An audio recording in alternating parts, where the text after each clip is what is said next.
Bismillahirrahmanirrahim. Di video kali ini kita akan membahas tentang cybercrime atau kejahatan internet. Bagi teman-teman yang baru bergabung dengan channel ini, jangan lupa like, share, komen, and subscribe supaya banyak bertambah manfaat bagi kita semua. Terima kasih.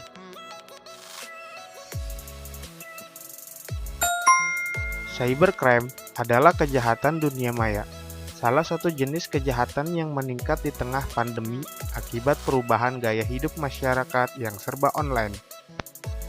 Modus cybercrime bermacam-macam, mulai dari pencurian data, pembobolan rekening, hingga meminta sumbangan atas nama korban pandemi. Apa yang dimaksud dengan cybercrime?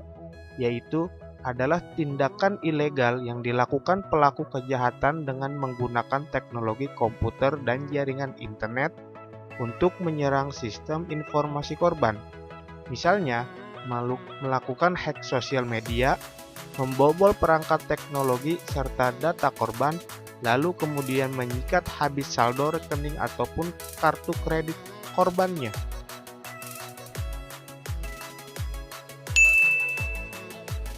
Cybercrime Indonesia diatur dalam Undang-Undang Nomor 11 Tahun 2008 tentang Informasi dan Transaksi Elektronik atau Undang-Undang ITE, sebagaimana telah diubah menjadi Undang-Undang Nomor 19 Tahun 2016. Jadi, belum ada Undang-Undang Cybercrime secara khusus.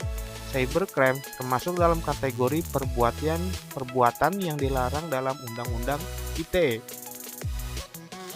Yang berbunyi 1. Setiap orang dengan sengaja dan tanpa hak atau melawan hukum mengakses komputer dan atau sistem elektronik milik orang lain dengan cara apapun.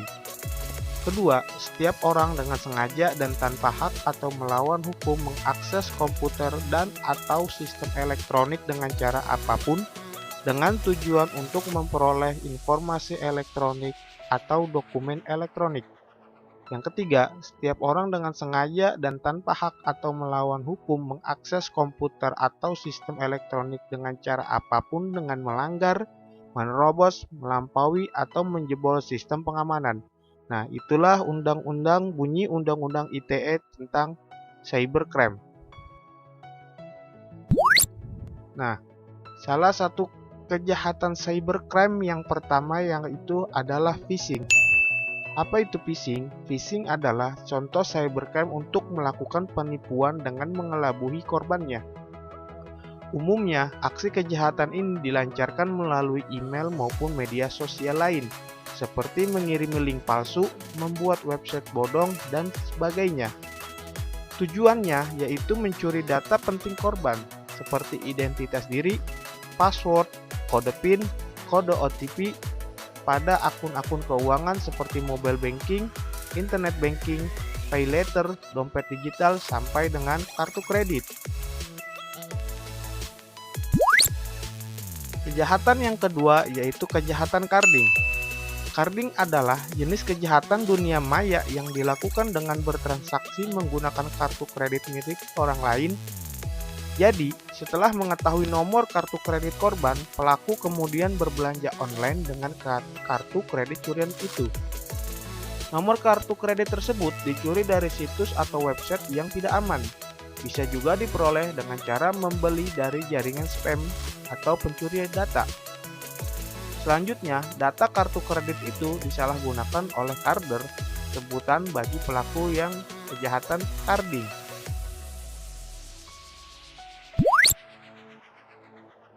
Kejahatan selanjutnya yaitu kejahatan ransomware. Ransomware adalah malware atau software jahat yang bukan hanya bisa menginfeksi komputer, akan tetapi juga menyandera data pengguna. Tindak kejahatan ini dapat menimbulkan kerugian besar bagi korbannya. Pelaku akan meminta uang tebusan ke korban jika ingin ransomware dihapus atau dimusnahkan dari komputernya. Apabila korban tidak mengabulkan permintaan tersebut, pelaku tak segan-segan mengancam akan membuat data menjadi korup alias tidak bisa digunakan lagi. Selanjutnya, kejahatan yang keempat yaitu kejahatan penipuan online. Penipuan online atau penipuan digital yang saat ini makin banyak modusnya. Di antaranya adalah modus penipuan berkedok foto selfie dengan KTP atau identitas diri. Foto selfie bersama KTP biasanya menjadi salah satu syarat registrasi online akun keuangan, seperti dompet digital, pay letter, pinjaman online, sampai daftar rekening bank online. Bisa saja kamu terjebak aplikasi pinjaman online palsu yang dibuat sedemikian rupa. Kemudian oleh pelaku, data kamu dipakai untuk pencucian uang, dijual di pasar gelap, atau digunakan sesuka hati untuk pinjaman online ilegal. Kemudian kejahatan yang kelima yaitu SIM swap. SIM swap adalah modus penipuan dengan mengambil nomor ponsel atau kartu SIM ponsel seseorang. Tujuannya adalah untuk meretas akun perbankan seseorang, yang berakibat kartu SIM ponsel yang kemudian aktif dan berlaku adalah milik si pelaku, bukan lagi punya si korban. Oleh sebab itu, jika ingin membuang kartu SIM lama, sebaiknya dipatahkan atau digunting agar tidak disalahgunakan oleh orang lain. Kemudian selanjutnya yaitu kejahatan peretasan situs dan email. Kejahatan ini istilahnya yaitu defect website dan email, yakni jenis kejahatan cybercrime dengan cara meretas sebuah situs ataupun email serta mengubah tampilannya. Dengan kata lain, penampilan website atau email kamu mendadak berubah akibat peretasan ini. Contohnya, halaman situs bukan yang biasanya. Jenis huruf diganti, muncul iklan-iklan yang tidak jelas, bahkan mencuri data yang kamu tidak menyadarinya. Kejahatan selanjutnya yaitu skimming. Skimming adalah kejahatan perbankan dengan cara mencuri data kartu debit atau kartu kredit untuk menarik dana di rekening. Cara kerjanya membobol informasi pengguna memakai alat yang dipasang pada mesin anjungan tunai mandiri atau pada mesin ATM atau di mesin gesek EDC. Dengan teknik tersebut, pelaku bisa mengandalkan data yang terdapat dalam pita magnetik di kartu kredit maupun kartu debit.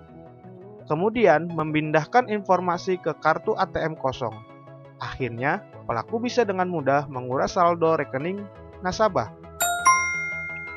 Skimming dapat terjadi ketika kamu sedang transaksi belanja online. Saat kartu kredit ataupun debit terhubung pada gawai, resiko terkena skimming menjadi lebih tinggi. Ponsel atau laptop terkoneksi dengan internet sehingga memudahkan pelaku meretas atau mengambil data kartu kredit atau kartu debit.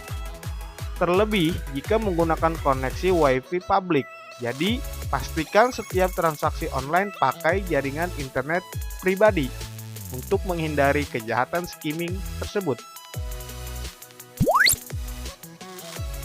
Kejahatan yang selanjutnya yang ke-8 yaitu kejahatan OTP fraud. Kejahatan OTP fraud atau kode one time password, kode sekali pakai yang sangat vital untuk keamanan bertransaksi. Kode OTP ini ibarat kunci akhir untuk bisa mengakses atau menyelesaikan transaksi keuangan.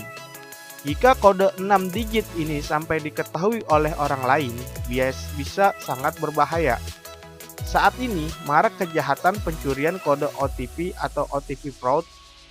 Penyebabnya adalah malware atau semacam virus yang menyerang perangkat lunak.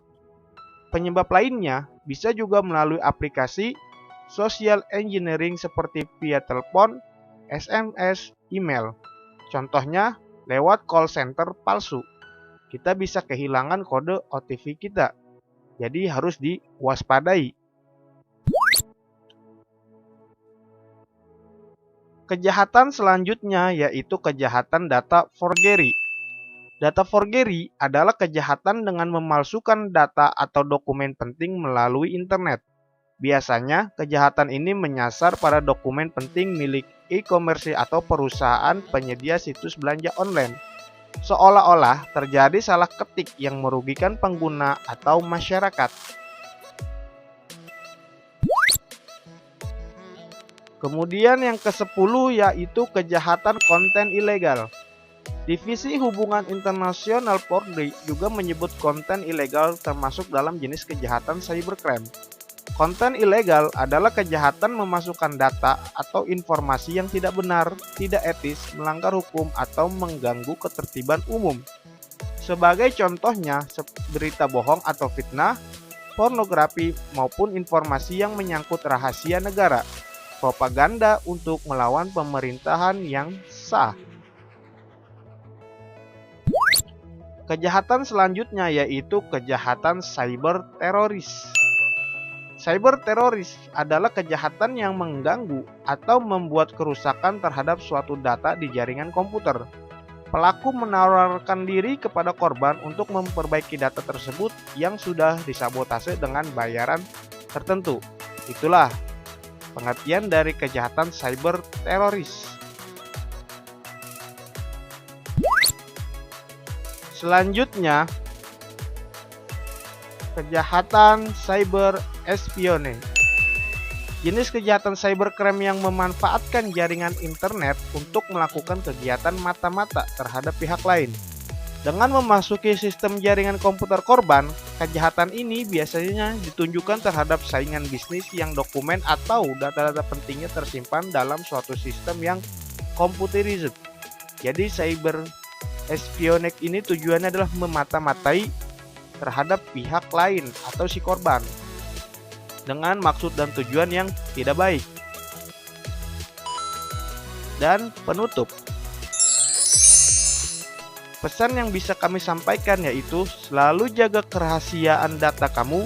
Apapun bentuk atau jenis kejahatan cybercrime tidak dapat ditoleransi. Cybercrime bukan saja menimbulkan kerugian material, tetapi juga imaterial. Untuk itu, pastikan kamu selalu menjaga kerahasiaan data pribadi.